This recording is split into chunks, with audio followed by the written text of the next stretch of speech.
42 aniversario de la conformación de la Red de Mujeres Afrocaribeñas, Afro-Latinoamericanas y de la diáspora, y del primer encuentro de mujeres negras realizado aquí en República Dominicana.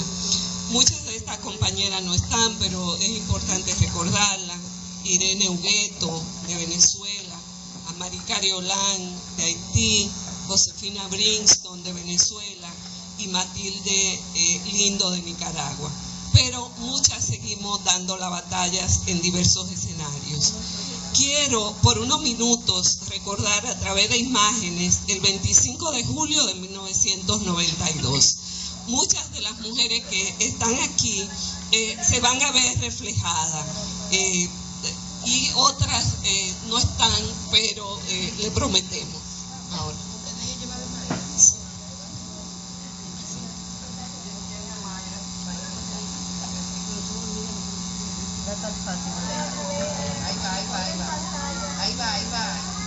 Búsquense ahí. María está por ahí. Parece la carroza leve.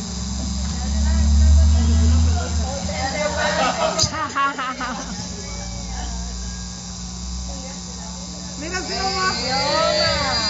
La Magali. Mira, mira su bebé. Yo conozco. Ay, carajo. Mira, Sonia estaba ahí. Mira, Chochi, no puedo contigo.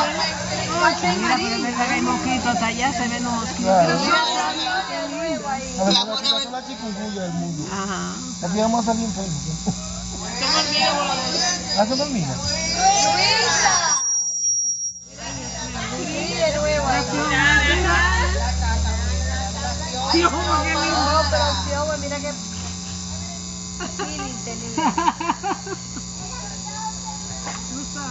En la marcha. Qué bonito. Peinado, eso fue.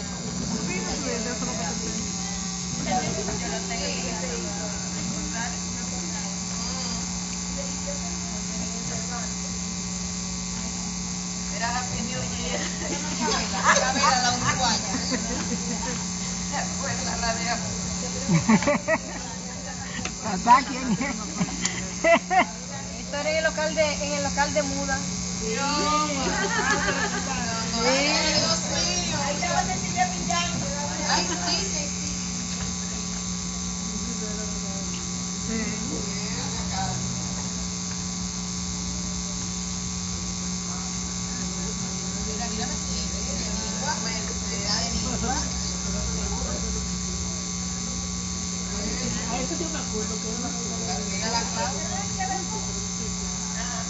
Mira la chiche.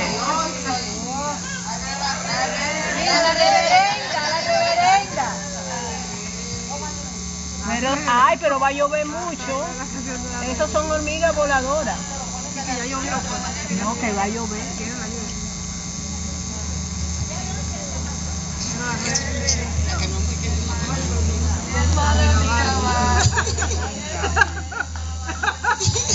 Tata, por el amor de Dios. María. Ahí está la muñeca de mí. Sí, claro.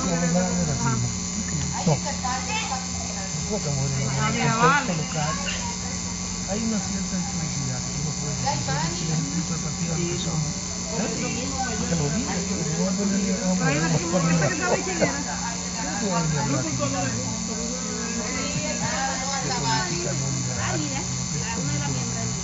Háblame de cimarronaje, que es lo que sí. Mira qué chulo. Que me hable de cimarronaje, que es lo que sí. Ese es el punto de partida. Vamos para allá otra vez.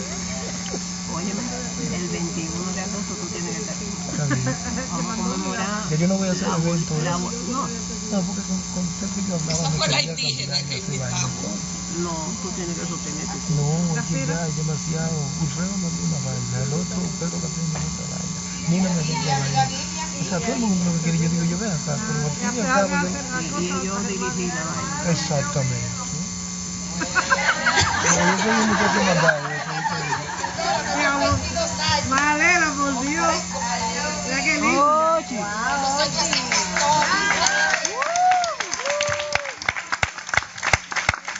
Una pregunta, Ya terminé. Bueno, a mí me toca hablar sobre la interconexión entre raza, clase y género. Bueno, he cortado muchísimo y nada, pero sométeme al tiempo. La cultura hegemónica requiere de la interacción de los sistemas de estructuración del poder racial, patriarcal, clase, religioso, económico, para construir el escenario cultural y simbólico que le permita perpetuar la dominación y subordinación. En ese orden se da un proceso de interconexión entre el sexismo, racismo, clasismo y fundamentalismos religiosos para construir las subjetividades e identidades sociales a partir de una resignificación de lo que consideran lo humano y el poder.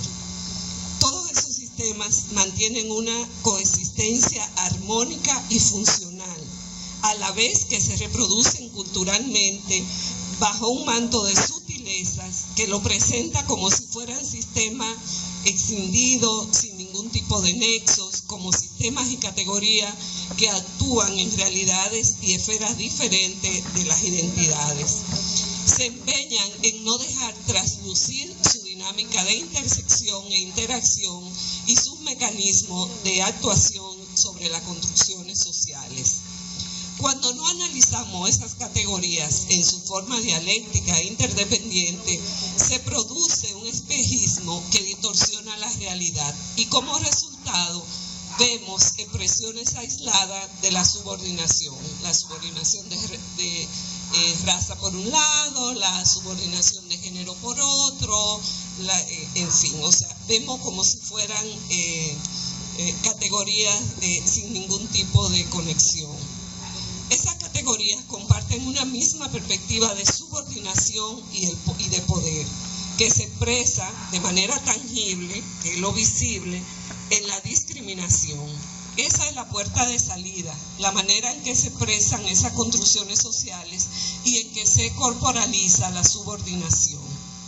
La construcción social de género no se da en abstracto, está intrínsecamente ligada a las experiencias etnorraciales, de clase y de otra índole. En la dinámica social, las relaciones de género, clase y etnorraciales actúan como reforzadoras una de otras. Al igual que ocurre con el sexismo, es imperativo analizar el racismo en un contexto global, estructural y desde una mirada transversal. No es una realidad particular de los pueblos indígenas o de los afrodescendientes. Es una realidad que permea a todos los sujetos sociales, independientemente de sus identidades. Las principales reflexiones teóricas y de análisis del racismo, el sexismo y el clasismo no han apuntado a identificar el punto de interconexión entre estas categorías, a pesar de que el feminismo aporta herramientas ideológicas extrapolables a otros campos de análisis. En mi caso particular, el feminismo me dio los argumentos políticos y la base ideológica que me permitieron cuestionar el racismo y otra forma de subordinación. Sin embargo, en términos prácticos, en las agendas de los feminismos, el análisis del racismo ha sido relegado. Puede ser resultado del mismo endorracismo al interior del movimiento feminista o de una interpretación de las diferencias y las diversidades que sesgan o limitan una interpretación global de dicho fenómeno. Las premisas históricas fundamentales de las cuales partía el feminismo, pero también los principales pensadores en el campo de la sociología y las ciencias sociales, era un supuesto universalismo. En los discursos sobre racialidad, por ejemplo, la población negra era conceptualizada como un conjunto universal de personas sometidas a una experiencia única de discriminación.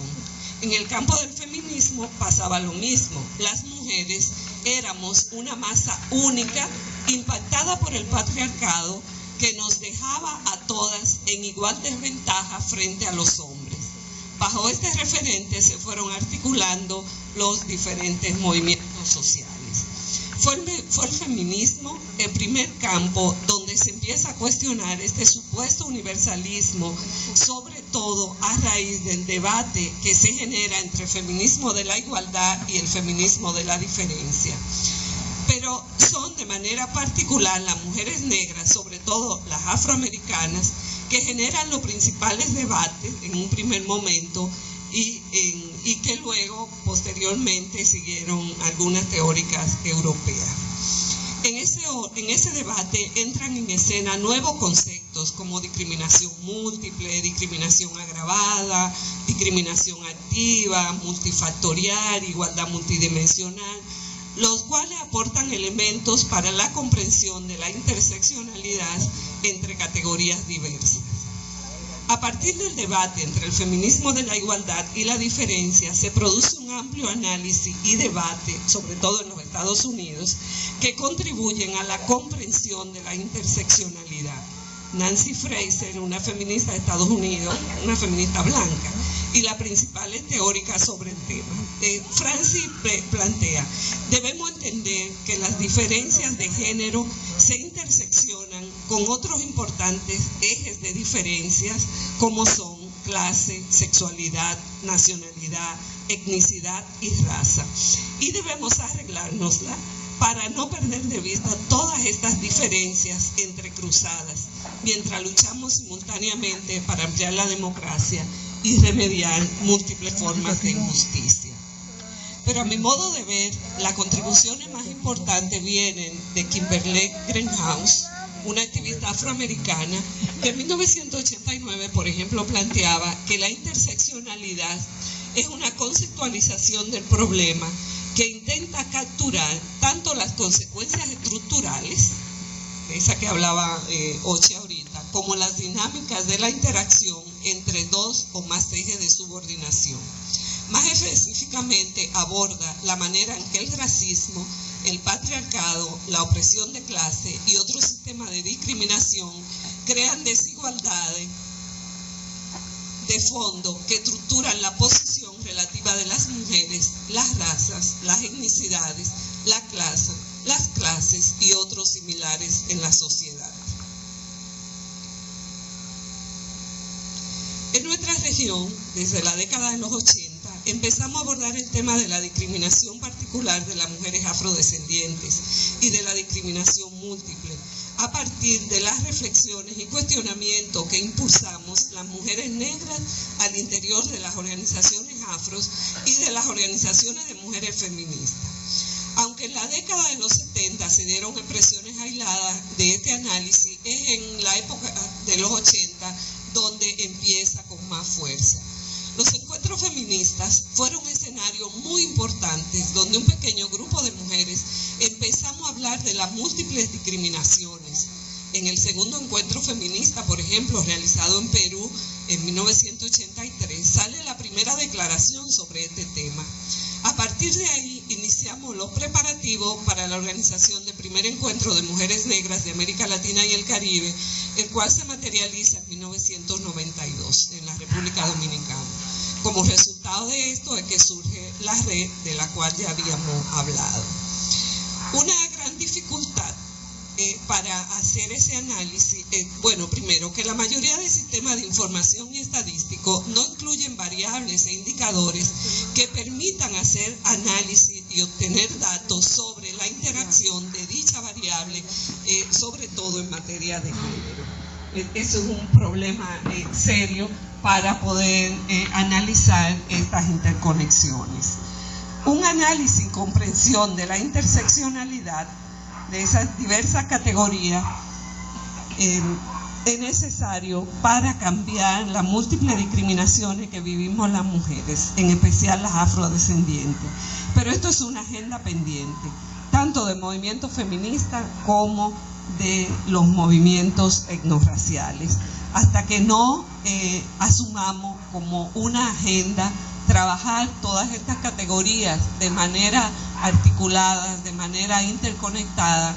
Va a ser muy difícil que podamos realmente producir cambios significativos y cambiar esa historia de subordinación y de opresión. Muchas gracias.